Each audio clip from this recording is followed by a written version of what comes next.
अस्सलाम वालेकुम स्टूडेंट्स। आज के इस लेक्चर में हम अपना सेकेंड ईयर केमिस्ट्री का जो पहला चैप्टर है उसको इंशाल्लाह स्टार्ट करेंगे, ठीक है। और प्रीवियस लेक्चर में हमने जो है वो अपने सेकेंड ईयर केमिस्ट्री का जो है वो इंट्रोडक्शन जो है वो लिया था और उसमें आपको जो पेपर पैटर्न है उसके बारे में इन्फॉर्म किया था कि किस तरह के सवाल आते हैं।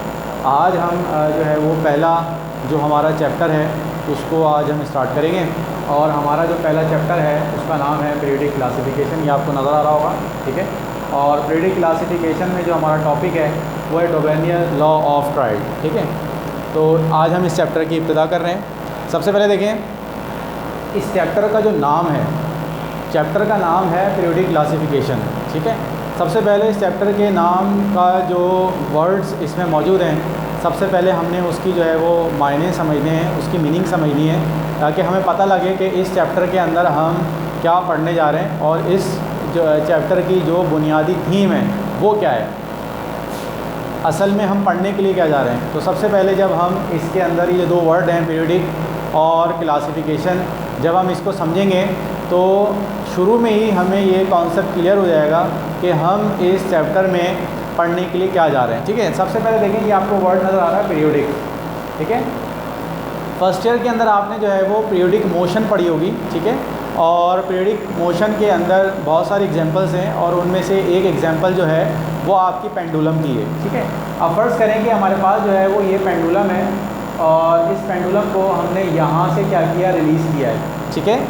अब हम इसको जब इस पोजीशन को यहाँ से रिलीज़ करेंगे तो रिलीज़ करने के बाद ये अपनी पोजीशन को क्या करेगा, चेंज करेगा। पहले पोजीशन 1 के ऊपर आएगा, पोजीशन ए के ऊपर आएगा, फिर ये पोजीशन बी के ऊपर आएगा और फिर जो है ये पोजीशन सी के ऊपर आएगा और पोजीशन सी के ऊपर आने के बाद फिर दोबारा जो है ये अपनी पोजीशन को रिपीट करेगा।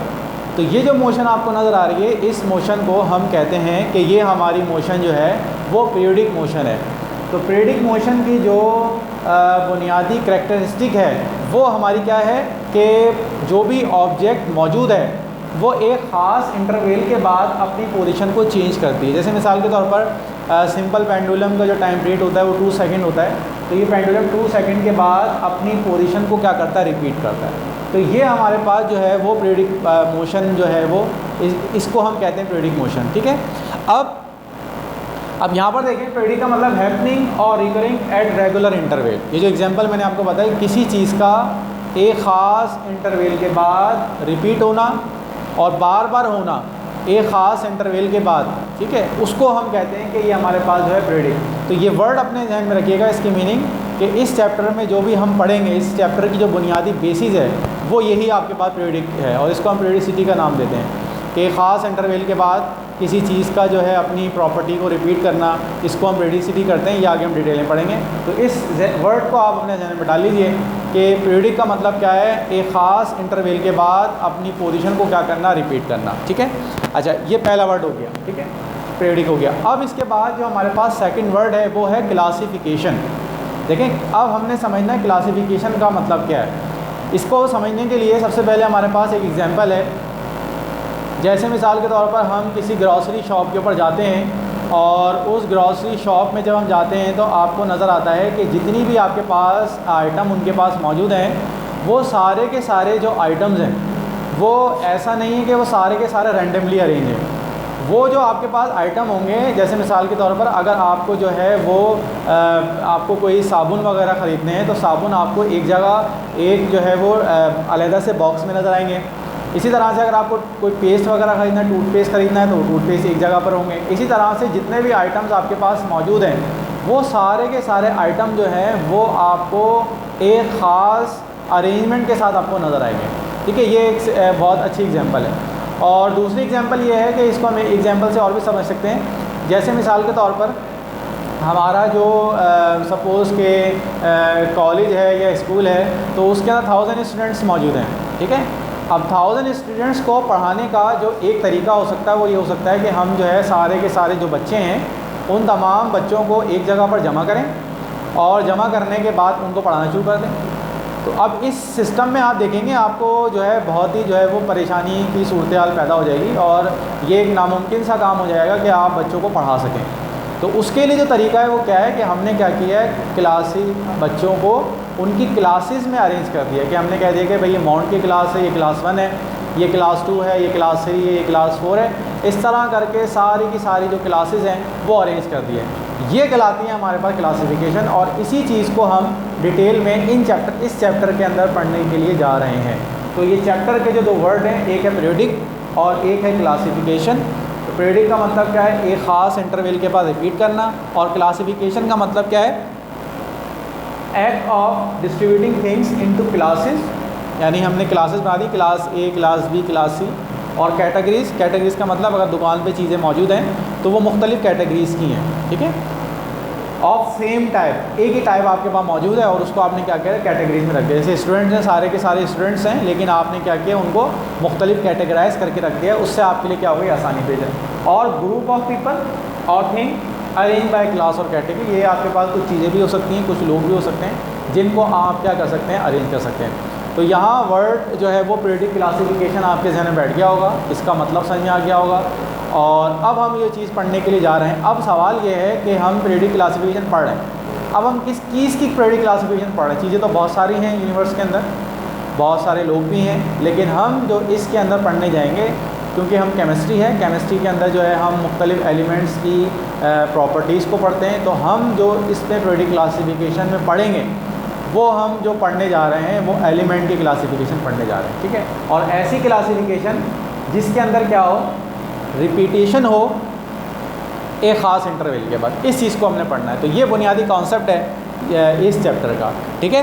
अच्छा, अब यहाँ से हम चलते हैं कि देखें शुरू के अंदर स्टार्टिंग में जब आपकी साइंस डेवलप हो रही थी तो चंद एक एलिमेंट मौजूद थे, मुख्तसर से एलिमेंट होते थे, और टाइम गुजरने के साथ साथ एलिमेंट की तादाद का इजाफ़ा हुआ, और इजाफ़ा होने के बाद जो है साइंटिस्ट को ये दुश्वारी पेश आई कि हमारे पास जो है वो बहुत सारे एलिमेंट्स जो हैं वो डिस्कवर हो चुके हैं, और इतने सारे एलिमेंट्स हैं उनको जो है वो एक एक करके पढ़ना और आगे जो है वो उस नॉलेज को ट्रांसफ़र करना, ये साइंटिस्ट के लिए जो है एक बहुत मुश्किल काम है, ठीक है। तो यहाँ से साइंटिस्ट के जहन में ये आइडिया आया कि किसी तरह से ये जितने भी एलिमेंट्स हैं उन एलिमेंट को अरेंज किया जाए, और अरेंज करने के बाद इस तरह से अरेंज किया जाए कि वो तमाम एलिमेंट जिनकी केमिकल प्रॉपर्टीज़ क्या हो, एक जैसी हो, वो एक जगह पे आ जाएं। जैसे मिसाल के तौर पर अगर कोई शॉप है और वो कोई नई दुकान खोलता है तो उसके बाद चंद एक मुख्तसर सी चीज़ें होती हैं, तो वो जो है वो इतनी ज़्यादा क्लासीफाइड करके ही रखता।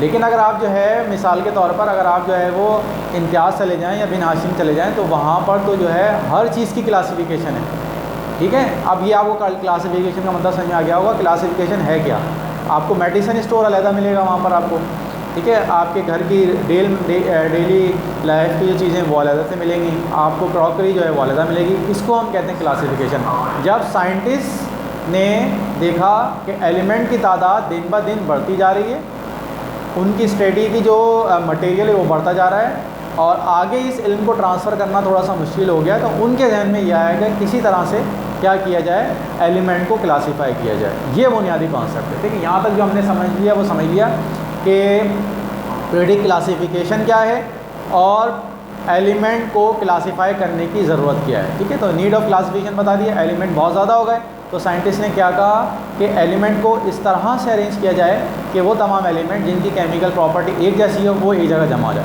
तो अब हम यहाँ से जो पढ़ने जा रहे हैं वो हम पढ़ने जा रहे हैं बुनियादी तौर पर हिस्ट्री ऑफ पीरियडिक टेबल। जो मॉडर्न पीरियडिक टेबल हमारे पास मौजूद है, उस मॉडर्न पीरियडिक टेबल शुरू से लेके आखिर तक किन किन डेवलपमेंटल स्टेज से गुजरा, क्या क्या शक्लें उसकी मौजूद हुई। जैसे कंप्यूटर है, कंप्यूटर जो आज के दौर में हमारे पास मौजूद है वो शुरू में इस दौर में नहीं होता था, आहिस्ता आहिस्ता उसमें तब्दीली आई, तो हम शुरू से ही पढ़ते हैं। और इसी तरह से इस पीरियडिक टेबल में भी हम जो है इस चैप्टर में भी हम पीरियडिक टेबल को मुख्तलिफ स्टेजेस में पढ़ेंगे, और आखिर में हम जो है मॉडर्न पीरियडिक टेबल को पढ़ेंगे, ठीक है। सबसे पहले देखें, अब हमारे पास जो पहला जो हमारे पास पीरियडिक टेबल हम पढ़ने के लिए जा रहे हैं वो हमारे पास है डोबेर्नियर, ठीक है। पहला जो हमारे पास है वो हमारे पास है डोबेर्नियर, लॉ ऑफ ट्राइड। देखें, सबसे पहले देखें कि हमारे पास पहली चीज़ देखिए, मिसाल इसको सबसे पहले इसी से समझते हैं कि हमारे पास एक क्लास मौजूद है, ठीक है। क्लास के अंदर तकरीबन जो है वो 50 स्टूडेंट्स मौजूद हैं। अब मुझे जो है 50 स्टूडेंट में से जो है वो कुछ क्विज़ के लिए कुछ बच्चे सेलेक्ट करने हैं, ठीक है। अब 50 बच्चों में से क्विज़ के लिए बच्चों को सेलेक्ट करना, ठीक है, क्विज़ के लिए बच्चों को सेलेक्ट करना, तो उसके दो तरीके हो सकते हैं। पहला तरीका ये हो सकता है कि मुझे अगर कोई इंग्लिश साइंस का क्विज़ है तो मुझे ये पता हो कि हर बच्चे की जो परफॉर्मेंस है साइंस के सब्जेक्ट में क्या है। तो उसका जो पहला तरीका होगा ये होगा कि मैं एक स्टूडेंट को खड़ा करूँगा, उससे जो है वो पूछूंगा कि भाई आपकी परसेंटेज क्या है। दूसरे स्टूडेंट को खड़ा करूँगा, उससे उसकी परसेंटेज पूछूंगा। तीसरे स्टूडेंट को खड़ा करूँगा, उससे परसेंटेज पूछूंगा। और इस तरह करके जो भी हमारे पास स्टूडेंट मौजूद हैं उन तमाम स्टूडेंट की जो भी परसेंटेज हैं उनको मैं ये करके पूछूँ। अब देखिए ये एक बहुत ही लंबा काम है, इसके लिए बहुत ज़्यादा टाइम कंज्यूम होगा। और जो मुख्तसर सा तरीका क्या है वो यह है कि मैं बच्चों को क्लासीफाई कर दूँ अकॉर्डिंग टू देयर परसेंटेजेस, कि मैं सबसे पहले 90 से 95 वालों को एक जगह खड़ा कर दूँ, 90 से 95 वाला, 80 से 90, 70 से 80, तो मुझे अंदाज़ा हो जाएगा कि भाई कौन से बच्चे ऐसे हैं जो इस क्विज़ में पार्टिसिपेट कर सकते हैं। और वो जो कुछ बच्चे होंगे उन ग्रुप में से मैं चंद एक बच्चों को जो है वो मैं सेलेक्ट कर लूँगा। तो बुनियादी कॉन्सेप्ट क्या है कि क्लासीफाई करने के लिए आपको किसी न किसी प्रॉपर्टी की ज़रूरत है, कोई ना कोई ऐसा फिज़िकल पैरामीटर चाहिए जिसके ज़रिए आप एलिमेंट को क्लासीफाई कर सकें। तो याद रखें शुरू में हमारे पास जो पैरामीटर होता था साइंटिस्ट के पास एलिमेंट को पहचानने के लिए, ठीक है, एलिमेंट को पहचानने के लिए कि ये एलिमेंट ये वाला है, तो वो हमारे पास जो होता था वो एटॉमिक मास होता था। ये याद रखिएगा कि हम जो पहचानते थे वो हम एटॉमिक मास से पहचानते थे, ठीक है। ये एक फंडामेंटल प्रॉपर्टी होती थी उस ज़माने में कि एटम की जो फंडामेंटल प्रॉपर्टी है, फंडामेंटल प्रॉपर्टी से क्या मुराद है, जैसे मिसाल के तौर पर आज के दौर के अंदर हम जो एक आदमी को, एक शख्स को दूसरे से जो कैटेगराइज करते हैं वो उसके फिंगरप्रिंट्स होते हैं। तो हम कहते हैं कि जो फिंगरप्रिंट्स जो है वो फंडामेंटल प्रॉपर्टी है। इसी तरह से डीएनए आपकी फंडामेंटल प्रॉपर्टी है कि आप डीएनए देख के पहचान लेंगे कि बंदा यही है। यानी दो बंदों में से किसी का भी जो फिंगरप्रिंट होगा वो कभी भी मैच नहीं करेगा। तो इसका मतलब ये हुआ कि हमारे पास जो फंडामेंटल प्रॉपर्टी है वो क्या है, वो आपके पास जो है वो फिंगरप्रिंट्स हैं, ठीक है। इसी तरह से उस ज़माने में क्योंकि एटॉमिक वेट डिस्कवर हो गया था, तो एटॉमिक वेट के डिस्कवर होने पे जो फंडामेंटल प्रॉपर्टी होती थी वो क्या कहलाती थी हमारे पास, वो एटॉमिक वेट होता था, ठीक है। तो अब सबसे पहले देख लेते हैं डोबेर्नियर ने करा किया था। डोबेर्नियर ने ये किया था कि आपके पास जितने भी एलिमेंट्स मौजूद हैं, पहली जो चीज़ थी उन्होंने ये किया था कि उन तमाम एलिमेंट को एक जगह लेके आया जाए जिनकी केमिकल प्रॉपर्टीज़ क्या हों, एक जैसी हों। तो सबसे पहले उन्होंने क्या किया था, उन्होंने एक रिलेशनशिप सजेस्ट किया था, ठीक है। रिलेशनशिप बताया था किसके दरमियान, प्रॉपर्टीज़ ऑफ एलिमेंट्स, एलिमेंट की जो प्रॉपर्टी हैं, और एटॉमिक वेट के दरमियान। अब रिलेशनशिप से क्या मुराद है, अब मैं अभी आपको समझाता हूँ। जब मैं आपको आगे की इसका बुनियादी जो इसका लॉ है वो समझेंगे तो ये चीज़ आपको समझ में आ जाएगी कि प्रॉपर्टीज़ ऑफ एलिमेंट और एटॉमिक वेट के दरमियान रिलेशन क्या है, ये चीज़ आपको समझ में आ जाएगी। अब यहाँ पर देखें, सबसे पहले देखें डोबेर्नियर ने करा क्या था, ठीक है। डोबेर्नियर ने दिया था लॉ ऑफ ट्राइड। ट्राइड का मतलब ट्राई कहते हैं टी को, ठीक है। तो डोबेर्नियर ने क्या किया कि उसने 3 ऐसे एलिमेंट लिए जिनकी केमिकल प्रॉपर्टी एक जैसी थी, ठीक है। जैसे मिसाल के तौर पर यहाँ पर देखें, उन्होंने ग्रुप बनाया 3 एलिमेंट का, ठीक है। 3 एलिमेंट का ग्रुप बनाने के बाद उन्होंने जो प्रॉपर्टी ली वो एटॉमिक वेट लिया, ठीक है। अब एटॉमिक वेट लिया, अच्छा, जब उन्होंने एटॉमिक वेट लिया तो इन्होंने तीनों एलिमेंट के जो एटॉमिक वेट थे वो इंक्रीजिंग ऑर्डर में अरेंज करे, ये 7, 23 और 39। अब ये 3 एलिमेंट आपको नज़र आ रहे हैं अरेंज हुए हुए, ये बुनियादी तौर पर वो एलिमेंट है जिनकी केमिकल प्रॉपर्टी एक जैसी है। जैसे लिथियम है, ये मेटल है और अल्कली मेटल है, बहुत ज़्यादा रिएक्टिव होता है, जब वाटर में डिज़ोल्व करते हैं तो बेसिक सॉल्यूशन बनाता है, तो इसलिए उनको हम कहेंगे कि ये केमिकल प्रॉपर्टी में काफ़ी हद तक जो है वो मैच करते हैं, ठीक है। अच्छा, अब उसके बाद उन्होंने क्या किया, अब उन्होंने ये बोला कि भाई कि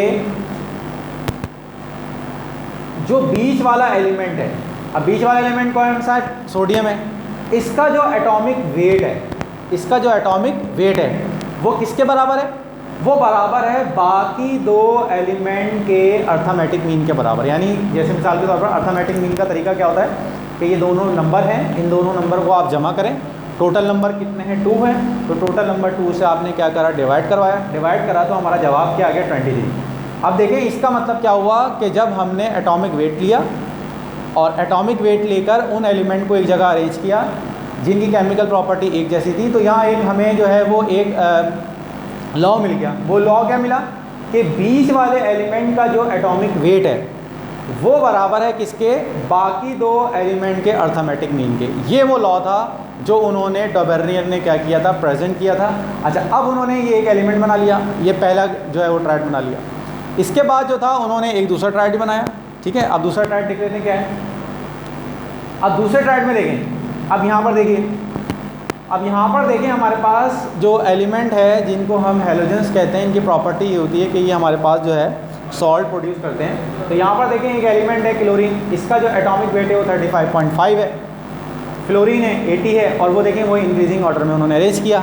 अब इसके बाद उन्होंने क्या किया, इन्होंने वही चीज़ देखी कि बीच वाले का जो एटॉमिक वेट है वो बराबर है किसके, जो बाकी दो एलिमेंट्स हैं, बाकी के जो दो एलिमेंट्स हैं उनके अर्थमेटिक मीन है। अब देखें इन दोनों का इन्होंने अर्थमेटिक मीन लिया, ठीक है, 2 था, 2 से डिवाइड कराया, तो ये तकरीबन जो है वो अप्रोक्सीमेटली वो कितना आ रहा है आपके पास 81 आ रहा है। तो यहाँ पर देखें जो लॉ बना, वो लॉ क्या बना कि अगर आप क्या करेंगे, ग्रुप बनाएंगे, एटॉमिक वेट पे अरेंज करेंगे, तो बीच वाला जो एटॉमिक वेट होगा, एलिमेंट का जो एटॉमिक वेट होगा वो बराबर होगा किसके, बाकी दो एलिमेंट के अर्थमेटिक मीन के। इसी तरह से उन्होंने एक और ग्रुप बनाया, एक और हम देख लेते हैं जो उन्होंने बनाया। अब देखें ये कैल्शियम, स्ट्रोंशियम, बेरियम, ये वो एलिमेंट है जो केमिकल प्रॉपर्टी में एक जैसे हैं, ठीक है। अब इसमें देखें वही 40, 87 और 137, बीच वाले एलिमेंट का जो एटॉमिक वेट है, देखें एटॉमिक वेट है वो किसके बराबर है, बाकी जो दो एलिमेंट्स हैं, बाकी दो एलिमेंट कौन कौन से हैं, ये जिनका एटॉमिक मास 40 है और 137 है। अब देखें 40 और 137 को जब आपने जमा करा और 2 से डिवाइड कराया तो वो तकरीबन जो है वो बराबर आ गया, किसके बराबर आ गया, बीच वाले एलिमेंट के अर्थमेटिक मीन के। अब देखिए ये वो 3 जो ग्रुप ऑफ एलिमेंट थे जो उन्होंने क्या कर दिए थे, बना दिए थे, और ये एक बहुत बड़ी कामयाबी थी उस ज़माने के अंदर कि पहली दफ़ा ऐसा हुआ कि एलिमेंट्स जिनकी केमिकल प्रॉपर्टी एक जैसी है वो एक जगह पर क्या होने शुरू हो गए, जमा होने शुरू हो गए। अब देखिए ये जो आपके पास डॉबर्नियर का लॉ था, ये जो लॉ था वो चंद एक एलिमेंट्स के लिए तो कामयाब हो गया, यानी ये जो है वो चंद एक एलिमेंट्स के लिए तो एप्लीकेबल था, लेकिन बाद में जब हमने दूसरे एलिमेंट्स के लिए इसको अप्लाई करके देखा तो ये आपका लॉ क्या नहीं हो रहा था, एप्लीकेबल नहीं था, यानी वो रिजल्ट्स नहीं दे रहा था, ठीक है। तो अब सबसे पहले इसकी डेफिनेशन देख लेते हैं क्या है। अब इसकी डेफिनेशन जो है वो आप देख लीजिए। अच्छा, ये जो सवाल आता है इसका 1 नंबर का सवाल आता है, उसमें डॉबर्नियर लॉ पूछा जाता है, उसमें आपने सिर्फ डेफिनेशन लिखनी होती है, और ये जो 3 ग्रुप हैं इनमें से कोई 2 ग्रुप आपने, 1 या 2 ग्रुप आपने बना के दिखा दो।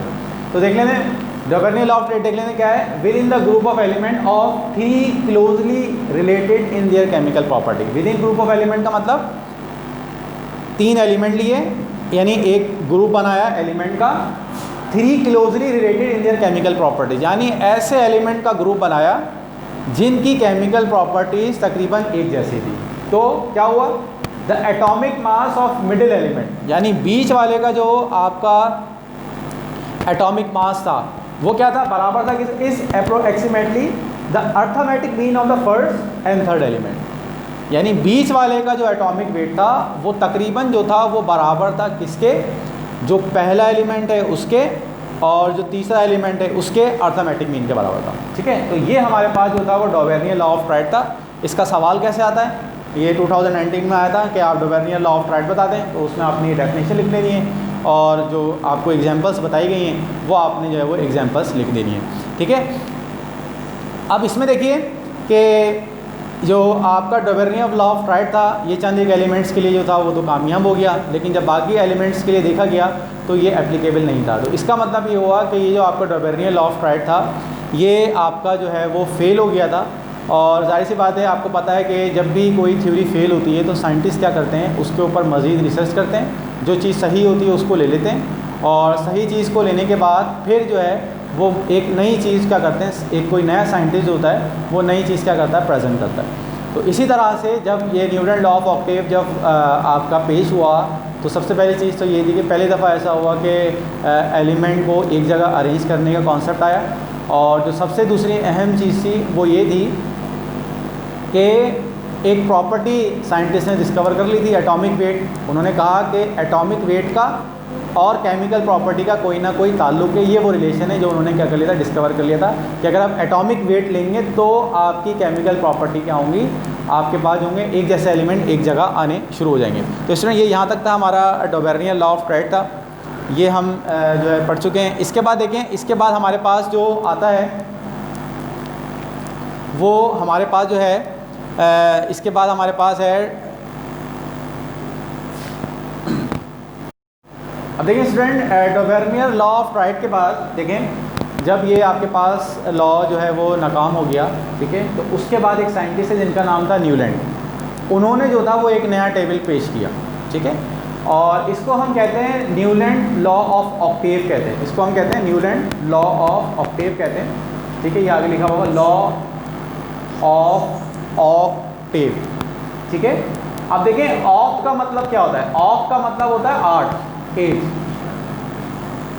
अब देखिए ये जो हमारे साइंटिस्ट है जिनका नाम न्यूलैंड था, वो ज़्यादा इंटरेस्टेड किस में थे, वो म्यूज़िक के अंदर इंटरेस्ट है। और म्यूज़िक में अगर आपने सुना हो, म्यूज़िक की अगर आप जो है वो उसकी जो धुनें होती हैं वो अगर आपने सुनी हो, सा रे गा मा पा दा नी सा। अब देखिए ये आपके पास जो है वो सुर है और इन 7 सुरों से मिलके ही सारे जो भी गाने वगैरह होते हैं, जो भी आपकी कंपोजिंग होती है वो इसी से होती है। तो इसमें देखें ये पहला सुर है और पहला सुर जो है वो 8वें सुर से क्या करेगा, मैच करेगा, यानी पहला, दूसरा, तीसरा, चौथा, 5वां, छठा, 7वां और ये 8वां। तो न्यूलैंड जो इंस्पायर हुए थे वो किस चीज़ से इंस्पायर हुए थे, वो सुरों से क्या होते हैं, इंस्पायर होते हैं। और वहाँ से उन्होंने कॉन्सेप्ट लिया था कि आप जो है एलिमेंट के लिए भी यही जो है वो टर्म क्या कर सकते हैं, डिवाइस कर सकते हैं। और इसको लेकर उन्होंने क्या किया था, अपना जो न्यूलैंड लॉ ऑफ ऑक्टेव क्या था, पेश किया था। अब इसमें देखिए स्टूडेंट्स, सबसे पहले देखें उन्होंने करा क्या, अब हम ये देखते हैं। अच्छा अब देखिए उन्होंने सबसे पहले करा क्या वो देख लेते हैं। देखें उन्होंने ये किया था कि भाई पहली जो प्रॉपर्टी थी किस चीज़ की, कौन सी प्रॉपर्टी थी, एटॉमिक वेट, वही कॉन्सेप्ट लिया पुराने वाला। और उन्होंने जो क्या किया, जितने भी एलिमेंट्स मौजूद थे उनको क्या किया, अरेंज किया। कैसे अरेंज किया, in the order of increasing their atomic weights. देखें सबसे पहले देखिए उन्होंने लिथियम को लिया। अब लिथियम का एटॉमिक वेट क्या है, 7 है। उसके बाद कौन सा एलिमेंट लिया, बेरिलियम लिया।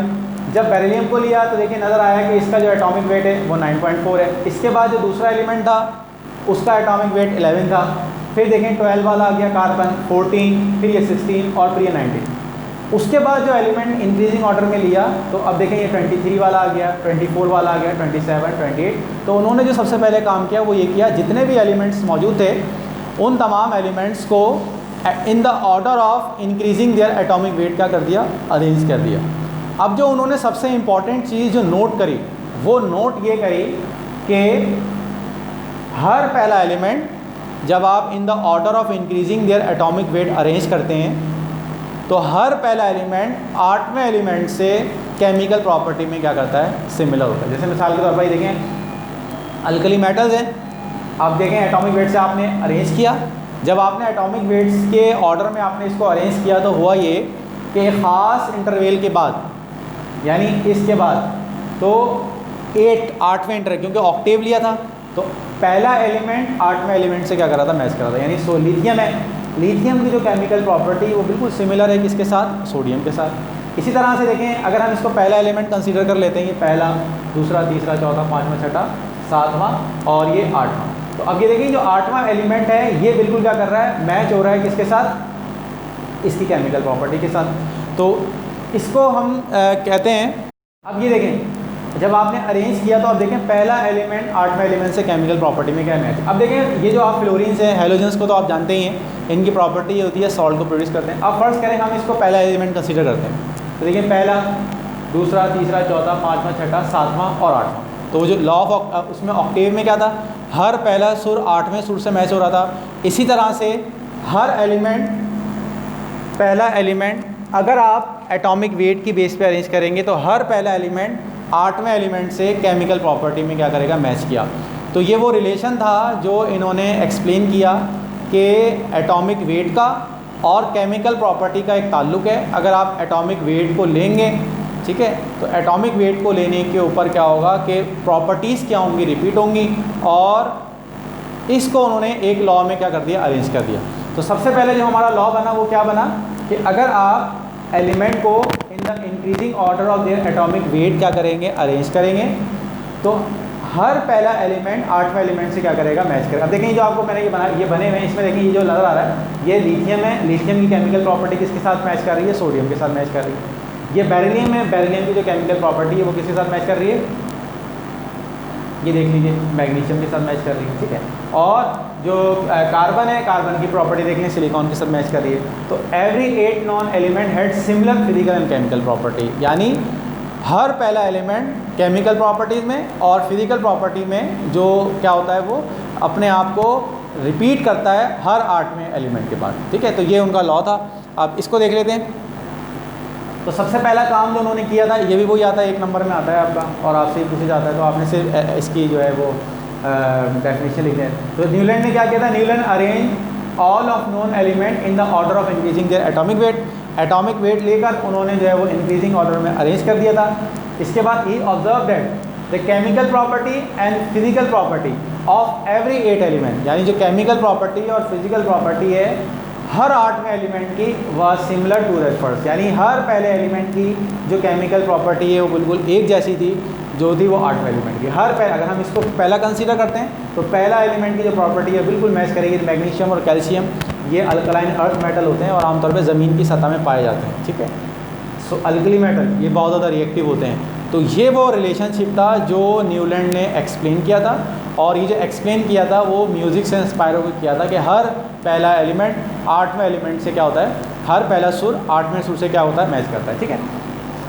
अच्छा, इसके बाद आप देख लीजिए एडवांटेजेस देख लीजिए। अब देखें एडवांटेज क्या है, this law provide a basis for arrangement of the all element. उस ज़माने में, जिस ज़माने में ये टेबल आया तो उस ज़माने में साइंटिस्ट के पास कोई एक ऐसी बेस नहीं होती थी, जिस बेस के यानी कोई ऐसी चीज़ नहीं होती थी जिसको लेके एलिमेंट को जो है वो अरेंज किया जाए। तो पहली मर्तबा ऐसा हुआ कि साइंटिस्ट ने एलिमेंट को एक जगह अरेंज करने की कोई ना कोई बेसिस प्रोवाइड कर दी, ठीक है। और this law provide a basis to arrange all known element in tabular form, यानी वो एलिमेंट जो यूनिवर्स में मुख्तलिफ जगह पे फैले हुए थे वो एक जगह टेबल पे आके क्या होगा, अरेंज होगा। जब सारे के सारे एक जगह अरेंज हो जाएं तो ये फिर आसान चीज़ होती है एज़ कम्पेयर टू उन चीज़ों को पढ़ना जो क्या हो आपके पास क्या हो फैली हुई हो, ठीक है। अच्छा, डिसएडवांटेज देख लें। डिसएडवांटेज इसका ये था कि भाई इसमें जो था वो आपके पास नोबल गैसेज इंक्लूड नहीं थी, नोबल गैसेज इंक्लूड नहीं थी। अब नोबल गैसेज इंक्लूड नहीं थी, ये ज़रा एक छोटी सी चीज़ हम देख लेते हैं। देखें, अगर जब नोबल गैसेज इंक्लूड हुई तो नोबल गैसेज की जो जगह आई वो यहाँ पर आई थी, हीलियम, नियॉन, एर्गॉन यहाँ पर आई थी। अब देखें अगर हम इसके अंदर नोबल गैसेज को इंक्लूड करते हैं तो अब देखिए ये तो 8 था, अब देखिए 9th एलिमेंट भी ऐड हो चुका है। देखिए पहला, दूसरा, तीसरा, चौथा, पाँचवा, छठा, सातवां, ये 8वां और यहाँ पर ये 9। तो अब लॉ क्या बनना चाहिए, लॉ ये बनना चाहिए पहला, दूसरा, तीसरा, चौथा, पाँचवा, छठा, सातवां, 8वां, हर पहला एलिमेंट 9वें एलिमेंट से क्या करे, मैच करे। लेकिन नोबल गैसेस को उन्होंने इंक्लूड नहीं किया। अगर नोबल गैसेस को इंक्लूड करते तो फिर ये लॉ ही आपका क्या हो जाता, चेंज हो जाता, ठीक है। और इसके बाद this predict arrangement could not accommodate the heavier element. Heavier element वो हैं जैसे आपके पास जो है scandium, titanium, vanadium, chromium, manganese, iron, zinc, cobalt, ये वो एलिमेंट है जिन्हें हम क्या कहते हैं, हैवियर एलिमेंट कहते हैं, ये इंक्लूड होते हैं। तो स्टूडेंट आज के लेक्चर में हमने जो है वो 2 क्लासिफिकेशन पढ़ी है और इसकी मैंने आपको बेसिस ही बता दी। इसको लेक्चर को अच्छी तरह सुनिएगा और नोट डाउन ज़रूर कीजिएगा, ठीक है। और इसका तरीका ही मैंने आपको बता दिया। इंशाल्लाह नेक्स्ट क्लास के अंदर हम नया एक टेबल पढ़ेंगे जो पुराने वाले जो भी डिफेक्ट्स होगा उनको क्या करेगा, रिमूव करेगा। अस्सलाम वालेकुम।